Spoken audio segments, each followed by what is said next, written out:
2006 3 years.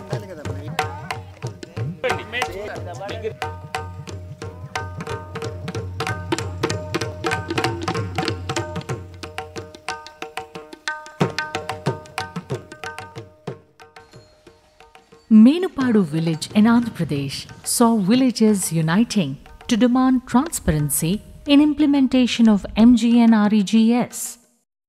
మేము అప్పుడు కూడా ఇక్కడ ఆడిట్ జరిగింది సార్. మెన్నిపాట్ల పెట్టిన రోజు అడిగినాం మేము ఆడిట్లో.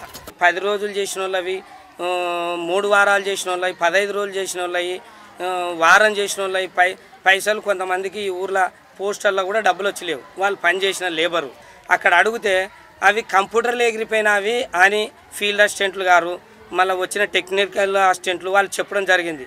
అయితే వాళ్ళ పైసలు వాళ్ళు పని చేసినారు, కంప్యూటర్ ఎట్ట పోతాయి సార్? వర్క్స్కు సంబంధించి మాత్రము గ్రామసభ జరిపి తర్వాత గ్రామ పంచాయతీ తీర్మానం తీసుకోవాలి. ఇక్కడ కొన్ని ప్రొసీజర్ ల్యాబ్స్ కూడా జరిగినాయి సార్ ఈ విలేజ్లో. ఇప్పుడు కన్సర్న్ రైతు నా పొలంలో పని జరగలేదు అంటే ఆ సంబంధించిన కూలీలను అడిగితే అప్పుడు ఇన్ఫర్మేషన్ మనకు వస్తుంది సార్. ఎక్కడ పని చేశారు వాళ్ళు, పని చేసిన తర్వాత పని చేయండి పేమెంట్ ఎలా పోయింది, వాళ్ళు పేమెంట్ పోస్ట్ ఆఫీస్కి వెళ్ళి తీసుకున్నారా లేదా, పోస్ట్ ఆఫీస్లో ఎవరు సంతకాలు చేశారు, అవన్నీ డీటెయిల్గా చూస్తే తెలిసిపోతుంది సార్ మనకు. ఎస్సీల పొలాల్లో పనులు ఎక్కువగా జరిగినట్టుగా మండల స్థాయి అధికారులు రికార్డులో సృష్టించి అమౌంట్ డ్రా చేయడం జరిగినది. మేము మండల స్థాయి ఎంపీడీఓని పూర్తి వివరాలు అడిగితే కూడా అతను మాకు ఎలాంటి వివరాలు అందజేయలేదు. ఇవ్వకపోతే మేము ఆన్లైన్ ద్వారా తీసుకొని కంప్లీట్ చేయడం జరిగినది.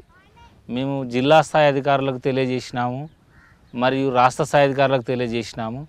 అక్కడ కూడా మాకు న్యాయం జరుగుతుందో జరగదో అని కేంద్ర స్థాయి ఢిల్లీకి కూడా పోయినాము.